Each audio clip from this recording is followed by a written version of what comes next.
Today's daf, Be'ezras Hashem, is daf Lamed Vav 36.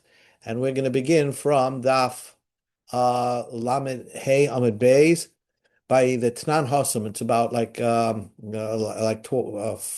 10 lines from the bottom of the page of Lamed Hey Amid Beis. This is where we left off. It was a conversation that we're going to discuss. Tanan Hossam, we learned over there regarding Ubali Mumin. What happens? You have an animal that has a mum, that has a blemish. Rabbi Kiva machshir bevali mumin. Rabbi Kiva says that once you brought the bal mum onto the mizbeach, let's say they shechted it and they brought it the animal onto the mizbeach to burn. So Rabbi Kiva says it's kosher. Don't worry, you don't have to bring it off. You don't have to go back up there and take it down from the mizbeach because really you're not supposed to shecht a bal mum. You're not supposed to shecht an animal that has a blemish. Rabbi Yochanan explained, Rabbi Kiva did not say it's kosher and that you don't have to bring it down from the Mizbeach if you brought a balmum, ela bedukin sheba'ain. If it had a mini balmum, for example, it had a blemish in the cornea of its eyes. Hoyle, since if a bird had that kind of mum, it's kosher. So it's not, so in animal, of course, it's puzzle, but still, we're going to say that it's not so puzzle that if the animal had this kind of mum, you can leave it on the mizbeach. Okay, hi, Louis. We just began. We're just finishing up the Gemara of Lamed Hey Beis before we get to the Mishnah. Well, who shekadam hagdesha esmuma? And when did we say that once you brought a balmum on the mizbeach, you could leave it there? Is if only if it became kaddish first, and then it became a mum. You didn't notice it, and then you shechted it. You brought it on the mizbeach. Rabbi Kiva says, "Okay, leave it there." Umayde Rabbi Kiva agreed, but oilas nekeva. If it's an oila, it's a carbon oila that's totally burnt on a mizbeach, and it's a female. Now we know from the beginning of Parshas Vayikra that there's no such a thing of an oilas nekeva. Every oila that you donate to the Beis Hamikdash has to be a male. So let's say he made a female as an oila. So then it's no good. The command, the kodam muma lehegdesha, dami, it's as if the mum preceded the hegdish. In other words, it never really had the kedusha of an oila, and therefore, if you brought it onto the mizbeach, then you will have to take it off. Okay. Okay. Hi, Sheldon. We're just almost by Hi. Lamed Hamad Beis, and we're starting a new topic. Most Okay. Rasav Rab Zera asked the question: Hamala mehen bechutz potter. The Mishnah, we learned that's how this came in. And we learned that if an animal has an embryo, and you decide to makriv that embryo outside the Beis Hamikdash, potter, you didn't violate anything. Ha me'imam. But if you take them, so we can derive from that me'imam, if you bring the mother and bring it outside the Beis Hamikdash, chayev, you will be chayev. So now the heichem mishkachas law ba'oivos nekeva. How is that possible by oivos nekeva?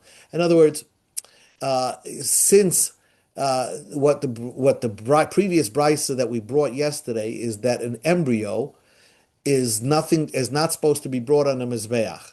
So only the embryo is not supposed to be brought on the mizbeach, but the mother itself is supposed to be brought on the mizbeach in its entirety. And therefore, if you would bring the mother and makrav it outside the Beis Hamikdash, you did a big avera.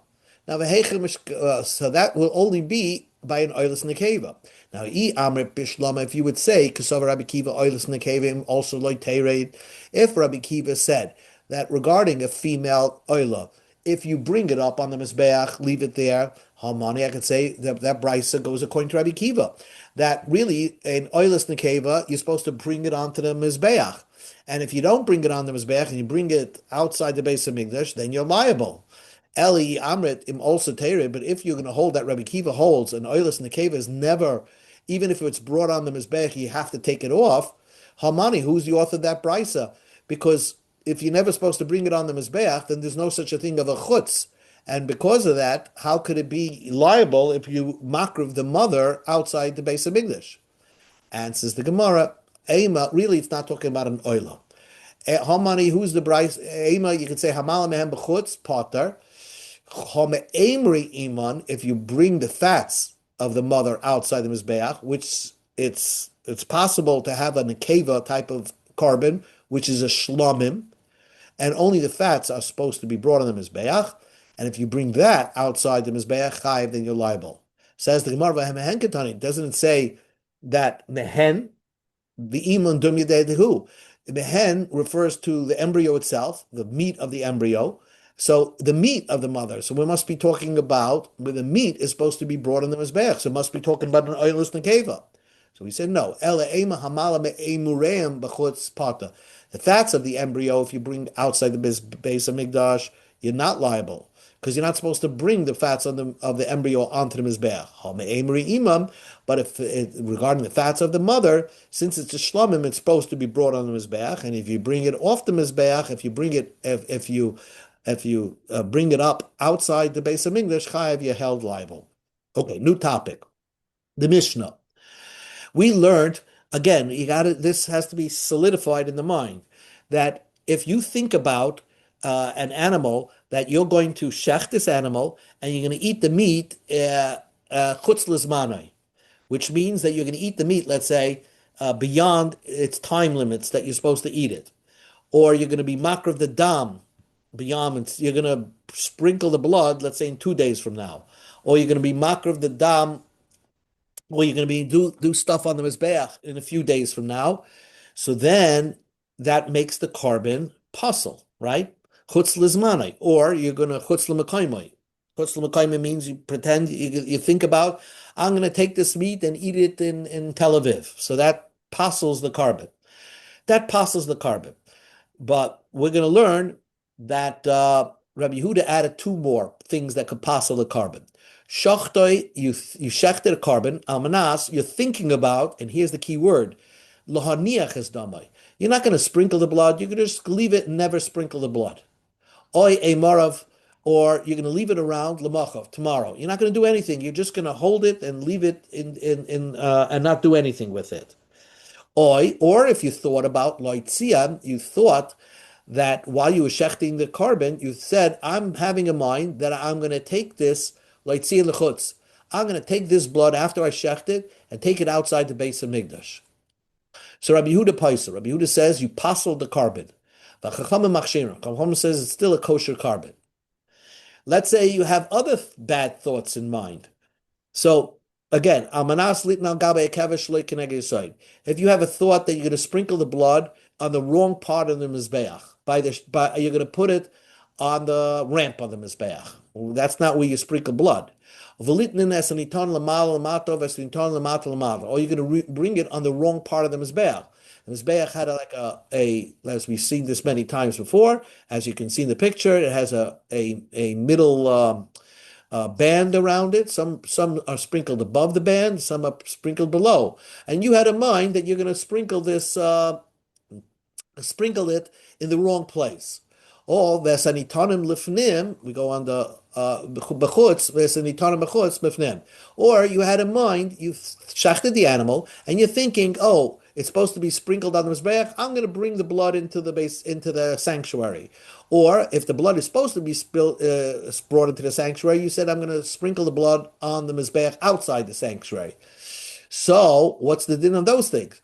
Or you have a mind, shiachluhu tmeim. I'm shechting this animal, but I'm going to feed it to tamei people. Shiakrivuhu tmeim. Or you have a mind that I'm going to make sure that the ones that are going to bring it onto the mizbeach are tamei people. Shiachluhu arelim. Or you think about that people who are not circumcised will eat the carbon. Shiakrivuhu aleim. Or you're going to give it to kahanim who are not circumcised to bring it onto the mizbeach. Or the shabra atzmos haPesach. Let's say you brought a carbon Pesach and you shechted it, and while you're shechting it, you say, I'm having a mind that I'm going to break the bones while I'm eating this carbon Pesach. Lechem memenu no, or you had a mind that you're going to eat this animal non fully cooked, or non fully half roasted, Ul'arav damei b'dam psum, or I'm going to take the blood and mix it with other puzzle bloods of other carbonas. So you had these bad thoughts while you brought the carbon, while you were shechting the carbon. Says the Mishnah, kosher. It's still a kosher carbon. She'ein machshava paiselis. This is the key words. A bad thought does not disqualify a carbon. Ela b'chutz lizmane. Only if you have a mind that you're going to eat the carbon outside its prescribed time, or you're going to be makriv or sprinkle the blood outside its prescribed time, which is you're supposed to sprinkle it that day that you slaughter it. Or you had a mind that you're going to eat the carbon outside its place, or you're going to be makriv you're going to be makriv it outside the base of Migdash.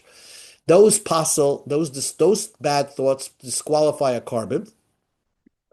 Pesach or a regular carbon pesach or a carbon chatas, which we saw in the beginning of the Masechta. If you had a mind while you're shechting this pesach, oh, it should be in carbon oila, or you have this carbon chatas that you're shechting, and you're saying, I'm shechting it, I'm thinking oila, so then you disqualified the carbon. So the Gemara first thought, my time at Rabbi Yehuda. What is the reason of Rabbi Yehuda? He added two more bad thoughts. So the Gemara first thought, Amr Ablaza, Trey Kroy Ksi Benoiser. There's an extra pasuk that says by leaving something over. It says don't leave by a carbon toida or by a carbon pesach. It says don't leave it over till the next morning. You shecht it, and that day and night you can eat it. Because of echad oimer leiniach memen ad boiker, and then the Torah says it by a carbon toida. Don't leave it over into the morning. So we don't need that to teach me that you're not allowed to leave it over to the morning, because we know it from one pasuk. So we need to teach you that you're not allowed to even think about that you're going to leave it over, that you're not going to do anything with. So we see from there that there is a pasul called thinking about that I'm not going to do anything with the blood or with the food. I'm just going to leave it.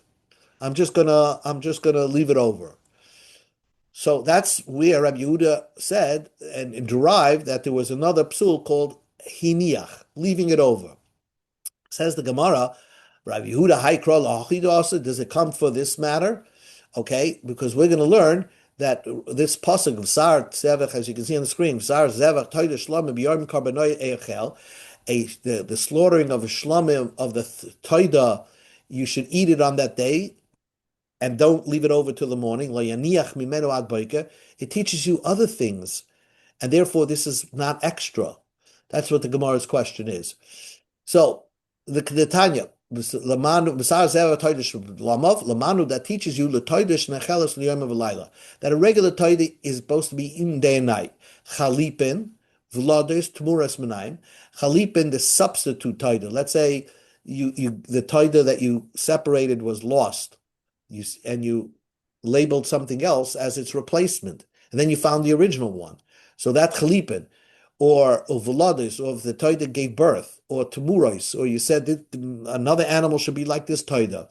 Menayin, how do you know they're supposed to be eaten yom v'layla? Tamad leim b'basar. Chatas v'ashim menayin. How do I know a chatas and ashim is a day and night?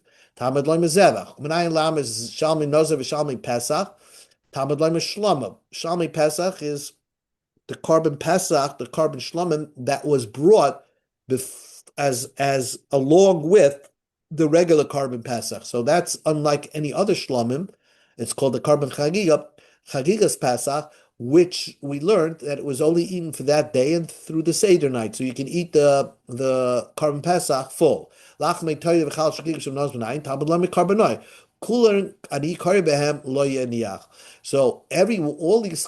these psukim, as we saw, all these psukim teach you that you're not allowed to leave it over till the morning. You have a day and night to eat these different carbonos and different things that are kadosh. So lo yaniach memenu ad boike is used. So it cannot teach you that what would passel a carbon is if you have in mind to leave it over. So the Gemara says, in came leimekra loisasiru, my loyaniach. Then why does the Torah say loyaniach? It could say loisasiru, don't leave it over. Why does it say loyaniach? If it's not teaching you, you're not allowed to leave it over.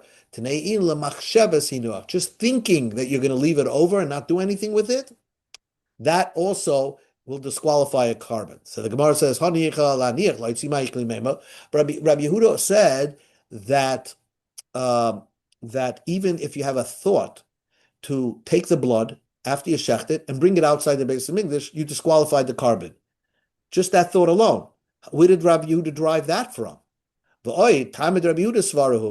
we learned in the Brisa, Rabbi Yehuda came up with his own svara.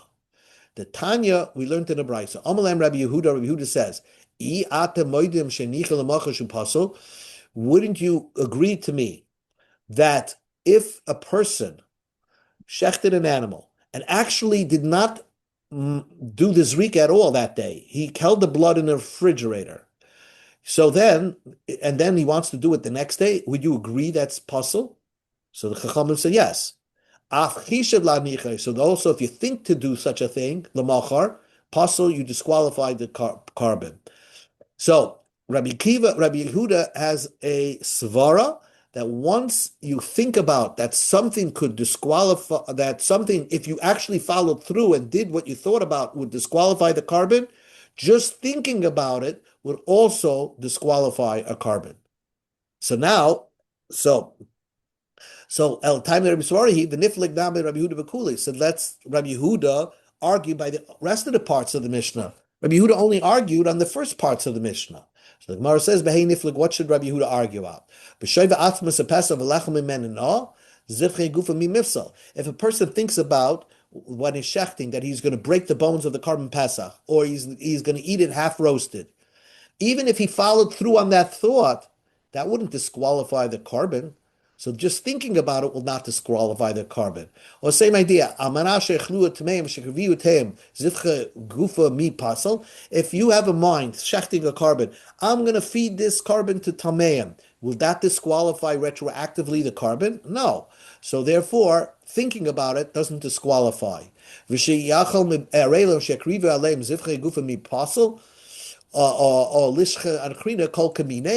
other words, if actually non-circumcised people ate from the carbon, will that disqualify the carbon retroactively? Or can you actually enforce your thought that kohanim that are not circumcised should do the hakrava of this carbon? And so therefore, it's not in your power to do that. So therefore, even if you think about that, it will not disqualify the carbon. But if you think about, again, according to Rabbi Yehuda, if you think about that I'm going to leave this blood in the refrigerator and I'm just going to leave the blood in the refrigerator and not do zrika, so then just thinking about that, Rabbi Yehuda says would passel a carbon. What about la'arav dam and dam psulim? Rabbi Yehuda tamei ein dam mevatel tam. Liten es anidonim lamata lamata lamala mala. Rabbi Yehuda tamei shleim mekayim nami karina bay. Even if you had a mind that I'm going to, what about if you think about I'm going to spray the blood in the wrong part of the mizbeach? So Rabbi Yehuda holds that's okay because b'diavad that's fine. What about let's say you have in mind that a carbon that you're supposed to sprinkle on the outside of the mizbeach, and you thinking about while you're slaughtering the carbon that I'm going to take the blood and bring it into the sanctuary. So you actually passel the carbon, wouldn't you? Because you're not. The Torah tells you that any blood that you shech should not be brought into the sanctuary. The Torah tells you, "Chol dama la yuva," you're not allowed to bring a blood into the sanctuary. So the Gemara says Rabbi Yehuda disagrees with that. Kesava Rabbi Yehuda holds be'inim makam sheimishus b'dam b'basar ve'emerim. The only time you have a problem is only with the blood, only if you bring it outside the Beis Hamikdash. So then the Torah, then according to Rabbi Yehuda, you disqualify a carbon. According to Rabbi Yehuda, if you have a mind and you actually shech the animal and the blood and you bring it right into the sanctuary right here, you didn't disqualify the carbon. That's Rabbi Yehuda's opinion. Says the Gemara, Umi Isli Rabbi Yehuda Haisvara. Does the Rabbi Yehuda actually hold that? That Tanya, we learned in a Brisa, it says in the Pasuk tells you that you're not allowed to bring a carbon that has a mum, right? Ki sees about Hashem Shem Sashi Bamum, Kol Davar Ki Se'avash Hashem Lekachahu, Kol Davar. You're not allowed to bring anything bad. You're not allowed to bring. You're not allowed to shecht anything bad. Riba kan hachatash sheshachta bedarim. If you shecht a carbon chatas on the south side of the base of Migdash, or the chatash nichnas dam lifnim, or if you bring the blood inside the sanctuary, right? You shecht the carbon chatas and you bring it into the sanctuary, pisula, it passes. So, and so then the Gemara says, so we see that Rabbi Yehuda must hold that chatas that's brought into the sanctuary is pasul. Here you have a brisa. Says the Gemara, but I have a place that Rabbi Yehuda says it's kosher. But that's Rabbi Yehuda shlishi. V'tanan, Rabbi Yehuda hechnes b'shayga kosher habamezet pasul v'kayim lam b'shakipar. Rabbi Yehuda said the only time you can pasul a carbon chatas is if you actually brought it into the sanctuary and sprinkled it on the inside mizbeach. So hashed, but if you just hashta ma hosam aili, even if you bring it in, keeper, if you bring it onto the chatas on the mizbeach hapnimi in iloi keeper loy, if you're not going to bring it, if you're not going to sprinkle it onto the inside mizbeach, you didn't passel the carbon. Hacha the chashuv chashuve like kolshke. So if you just think about doing something like that, certainly you should not passel the carbon. So basically, what the Gemara is asking a question that we have two brises that seem to disagree what Rabbi Yehuda said. One brisa says, Rabbi Yehuda says, as soon as you shech the carbon chatas and you bring it into the sanctuary, you disqualified the carbon. And hence, if I would think like that, I would disqualify a carbon. But then there's another brisa that says, that seems to imply that if you would think such a thought, it wouldn't disqualify a carbon. The only thing that could disqualify is if you actually bring it and sprinkle the blood on the mizbeach hapnimi. So how do you resolve that? Trei tanoi v'li Rabbi Yehuda. There must be two tanoim that disagreed what Rabbi Yehuda said. The Gemara asks another question. Server Rabbi Yehuda chata sheshachta bedarim. If does Rabbi Yehuda hold a chatas that you slaughtered on the south side, we go to Amid Beis. Yechayev, did you do something wrong? You passed the carbon? Vatanya, we learned in the Brisa, Rabbi Yehuda says, I would think that you did something wrong if you shechted the carbon on the south side.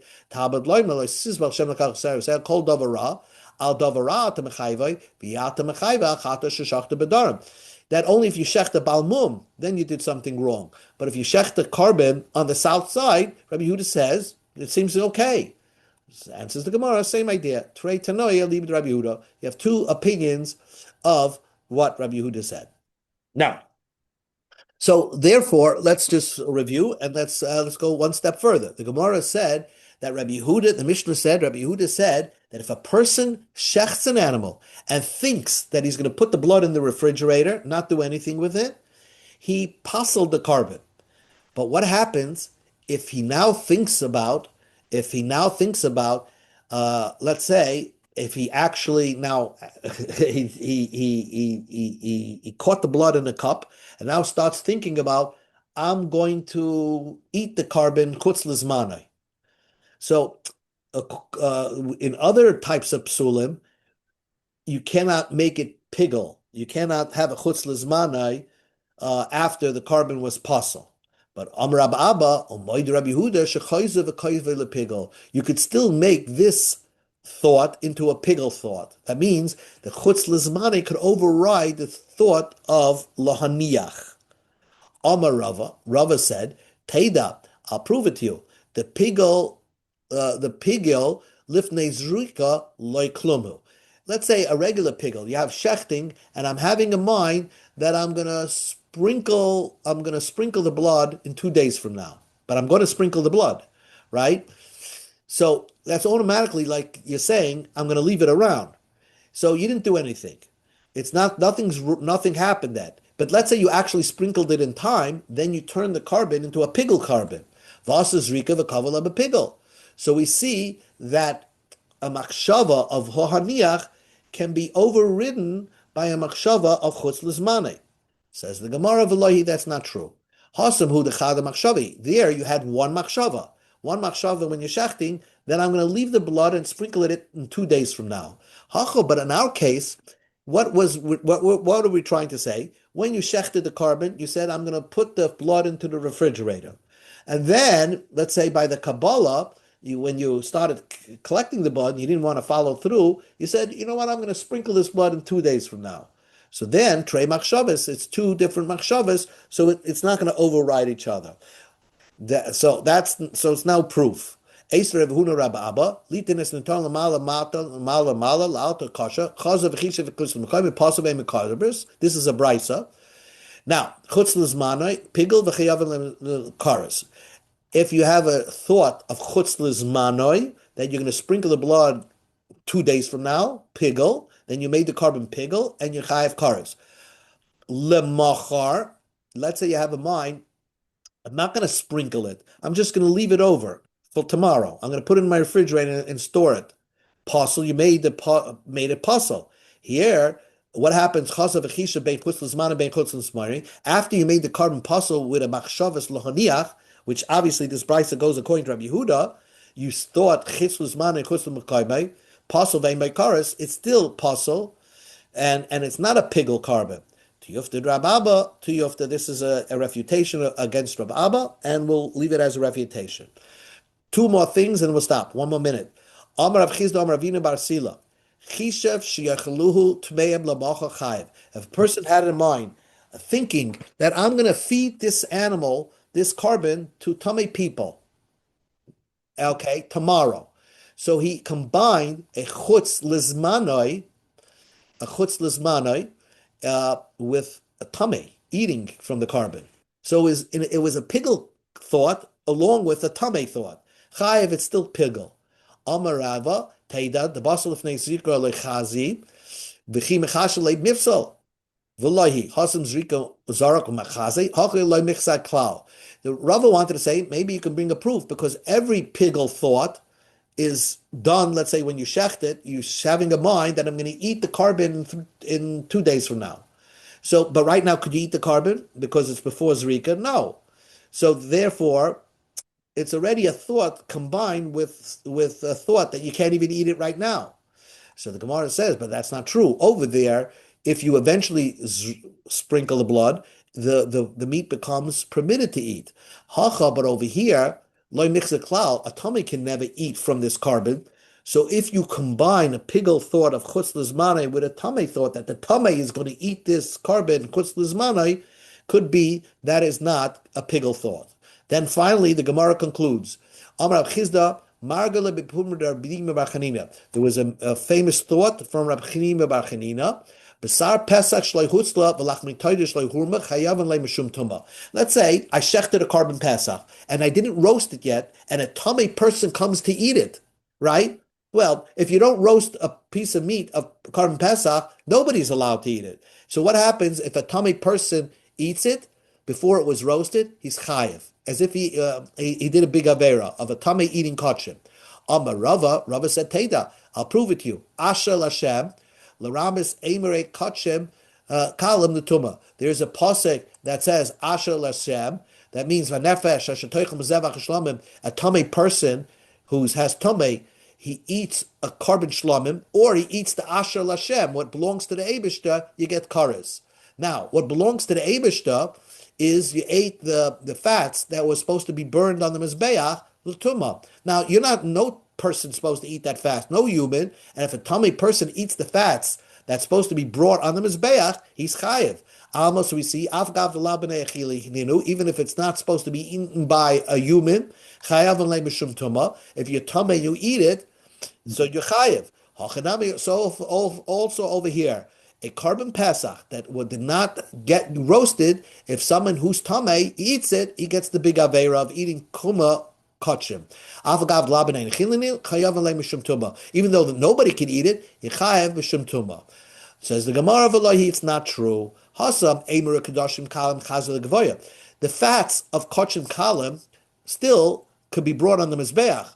Puke B'sar Pesach Shloi Hutzla, but a carbon Pesach that does not yet get roasted, V'lach Metayde Shloi Hurmu, the Loi Chazal Loi Legvoya V'loi Lehedyet. Nobody's allowed to eat it. So if nobody is allowed to eat it, if a tummy would eat it, perhaps he would not be liable. Hadun Allah call Hapsulim as Hashem. We will start the next parak tomorrow.